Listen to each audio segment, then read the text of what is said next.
بتتضاءل جدا. للاسف الشديد القصه دي تم تسويقها وربطوها بانظمه سياسيه معينه باعتبار انه لو الاسلاميين وعداء ده للاسلاميين. العداء ده قديم وواضح جدا كان شكله اتطور بس مع الزمن وبقى اجريسيف اكثر مع الزمن وهكذا يعني. ويمكن لانه الاسلاميين هم الصارخين اللي بيعبروا عن مواقفهم السياسيه بجراءه شديده يعني عن غيرهم. لكن ابحثوا مثلا عن دور بتاع وزير النفط السعودي، اسمه يماني ده، خالد يماني ولا اسمه احمد زكي يماني عفوا. احمد زكي يماني ده شوفوا دوره في تعطيل نفط السودان وشركه شفرون، شوفوا العلاقه اللي عملها يعني. بالمناسبه الناس اللي قاعدين في الملف ده الان احياء يرزقون.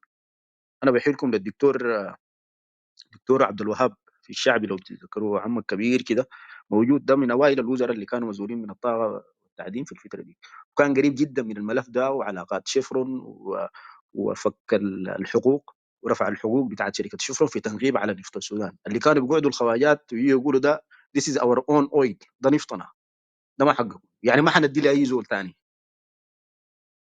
عطلوا النفط بتاع السودان ده من نهايه السبعينات، ما طلع الا زي ما بيقولوا بلتي واللوتيه في الالفينات اللي انتم شفتوها دي. يعني شنو انت تحجب امه وتضيع مستقبلها 20 سنه تعطلها؟ ده ما زمن بسيط.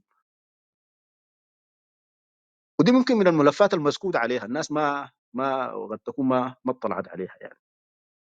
القصه دي تاثيرها شنو كان؟ تاثيرها كبير على انك انت في صعوبه في انك انت تعمل تحولات كبيره. السودان عنده ازمه بتاعت تمدن حقته ده في الداخل، المجتمعات المتباينه دي، المطالبات الجهويه، القصه دي كلها هي مشكلتها شنو؟ في النهايه الدوله دي ما قادره تمتلك موارد كافيه انها تحقق استقرار. كلمه امن ده عشان افرض امن ده دايره مال ودايره صرف كثير، غير انه تصور صحيح وخطه جيده وناس واعيين وكده، لكن دايره ذاتها فاسيلتي بتاعت مال عشان تحول عشان تعمل النقله دي.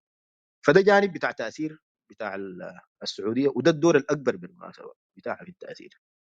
لكن بالمناسبه ترسل لكم زيارات، نمشي رعاه ونمشي اساتذه ونمشي محاسبين ونمشي كده كبشر ساكت نمشي، لكن كدوله ومنظومه واستراكشر القصه دي واضح جدا كان في عداء شديد لها، رغم حصلت مساعدات بسيطه يعني في اطار عام كده. الحاجه الثانيه مؤخرا السفير السعودي ده من المهندسين للدمار الحاصل في السودان، وما بقدر افهم انه سفير شغال من هواه معزول عن الدوله بتاعته او ما بيعبر عنها يعني اصلا. السفير السعودي ده قاعد في كل ازمه من الازمات بتاعت البلد. الناس اللي بتتابع الثوره وما بعدها، حتى الاختراق اللي تم للادارات الاهليه دي وحصلت اشكالات كبيره جدا لو بتتذكروا، ونحن كنا قريبين منها بين البني عامر والهدندوه وبين ناس حتى داخل مجموعه الهدندوه ذاتهم، بين ناس علي بيتاي وبين ناس ترك، ومطالبتهم بالمناضله على سبيل المثال، لدرجه انه الموضوع ده هو كان جزء من الصراع ده، كان جزء من الازمه دي نفسها. ده غير التصور السياسي الخاطئ، موالاته للحريه والتغيير، ومحاوله انه الاتفاق الاطاري، اخر خطاب اللي عبر عنه اسمه منه حميدتي ده بتاع الدعم السريع في هندسه الاتفاق الاطاري، كان بيتم داخل بيت السفير السعودي باعترافه هو، وغير المواقف الاخرى يعني. وانا بفتكر انه في تقاسم ادوار كان واضح جدا بخطه او من غير خطه يعني، لكن كان في تقاسم بتاع ادوار كبير واضح يعني. جات الامارات بعد ذاك كملت الباقي بالدعومات وبالمال وبالحاجات الثانيه دي يعني. حتى في اتفاق جده ده يا جماعه، الدوله الميدياتر دي عندها واجبات بالمناسبه. انت لما تقول انا دوله ذات سياده داير اوفق بين دوله جنوب السودان ودوله السودان على سبيل المثال، تبعات الموضوع ده وادارته مسؤوليتك انت اصلا. دي ده في العرف، ده في الاربيتريشن العالمي معروف كده. زي عندكم في الجوديه، يعني انت لو دارت تخش جوديه بين الاثنين لازم تكون عندك مقدره تدفع لده وتدفع لده. دي جزء من المسؤوليه المقصوده، وبالتالي لازم تدين ده وتدين ده. دعم السريع ده بيتماطل في الحكايه دي له سنه وحاجه. ما حصل يوم طلعت المملكه العربيه السعوديه دي شكلت اي ادانه من اي نوع تجاه الدعم السريع، ما في ابدا.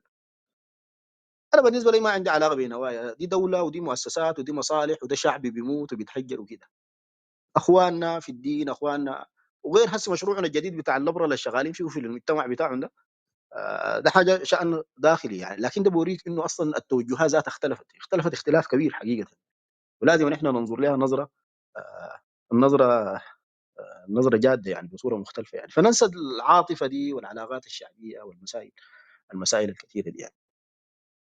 فبالنسبة للمملكة العربية السعودية ضالعة جدًا في حرب السودان، ده غير كمان اللي أنت ذكرته ذاتك أستاذ طه من ذكر المواقف بتاعتها الأخيرة في اعتراض على عدد من الشحنات بتاعة التشوين العسكري أو الإمداد العسكري اللي كان جاي للجيش السوداني وتحفظه عليها وما شابه يعني. والمسألة دي بتعمل فيها السعودية دي جون جارن ده دعمته السعودية في فترة من الفترات، كانت بتديه سلاح. يعني فكرة إنها تدعم تمرد ضدك دي ما جديدة، ما جديدة أصلًا. all along شغالة مع الدولة السودانية دي أصلًا يعني. فحقه على المستوى الشعبي والرسمي يكون عندنا شوية وعي تجاه النازل وشوية وعي